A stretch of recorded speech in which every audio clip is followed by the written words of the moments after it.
Caller, you live on the air. Then I got to talk about Bill Clinton. What's up? I mean, Bill de Blasio. What's your name, comment, and or question? Hey, hey man, it's Bryce. What's going on? What's going on, Bryce? What's happening? Yeah, I totally agree with everything that you just said because Cruz is just, he is more dangerous because, I mean, like they're obviously all dangerous except Bernie, but Cruz is more dangerous because he'll start World War 3, 4, 5. And he'll do it in the name of Jesus, man. Yeah, he'll go crazy. Trump will probably cause more terrorism in America. Hillary will be the status quo, and of course Bernie will be revolutionary that we all need. And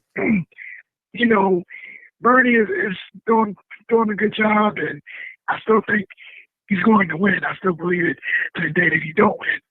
And as much as they're trying to railroad him, he's still gaining momentum. So I still think it's going to work out. I mean, we'll see how this all plays out. But as I said before, if Trump win or Cruz win, I'm leaving the country. Goodbye. I'm out. I'm not sitting there for that. I'm not going for it. And I think basically my question is why? What is the purpose of them? What is the purpose of Cruz and Trump?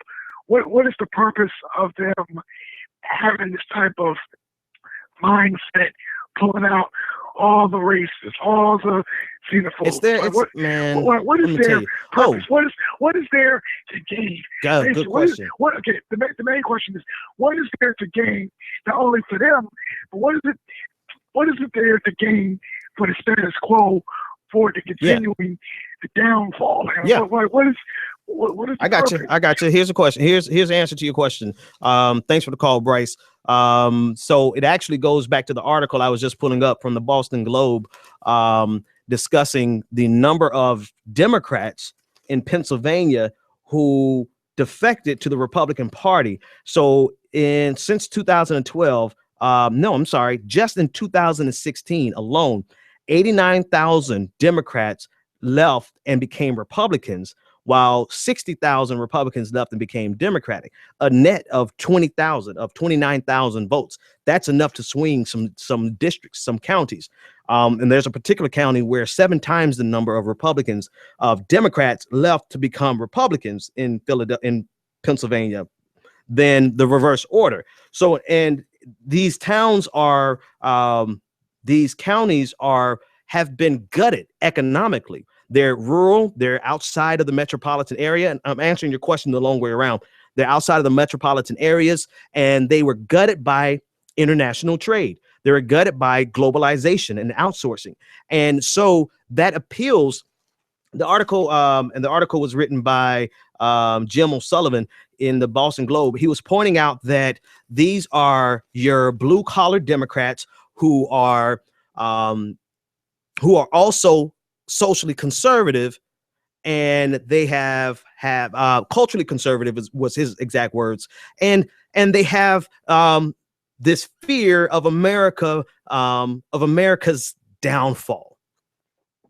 This is a segment of the populace that the Democratic Party has for a very long time just completely dismissed. And to a certain extent, I can't say that I disagree or don't understand why, because when you cross over into social conservatism, that's where you get a lot of the intersection of bigotry and fear and xenophobia. It's not just bigotry for the sake of bigotry for some people. It's bigotry because of fear, right? They have a underlying fear of something that they don't know and don't understand. They have an underlying fear of African Americans and Black people because they don't have any experiences with African Americans, or they just were, whatever their reason is. They have a fear of a xenophobia of Islam because of not only what they're being fed, but because from media, but also because of they just don't have personal one-to-one relationships with any. So you have a bigger problem in the Democratic circle because a lot of Democrats in this Rust Belt area are leaving and becoming Republicans in Philadelphia. And this trend, I'm sure you can see this trend, we saw in Massachusetts before the primaries. Over 20,000 Democrats left the Democratic Party and became Republicans. And Donald Trump overwhelmingly won it. So why would they pull out the racism and the bigotry? Because it's I was listening to the Majority Report and Michael Brooks and I was just, oh God, why do I ever start trying to say names? I am so horrible with names. Rainier. Yeah, okay.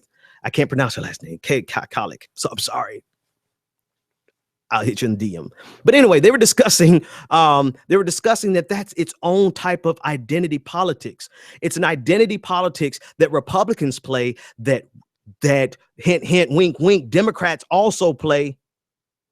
Right? It's an identity politics that they play to white blue collar workers that appeals to them because of their fear, and it appeals to them because they feel like they're being left out, when economically in a lot of cases they are being left out, and so they need someone to blame. The Republican Party is very good on giving them someone to blame, and the Democratic Party, by virtue of Bill Clinton in 1992 and Hillary Clinton today, are very capable in 2008, very specifically targeting white, hardworking, working hard Americans, Hillary Clinton.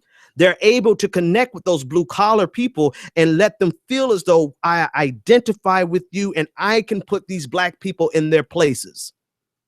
That's exactly what the Sister Soldier moment was. So while we are parsing out the differences between the parties, I want you to understand that the Democrats have benefited from that same blue collar working class white American that is economically disenfranchised.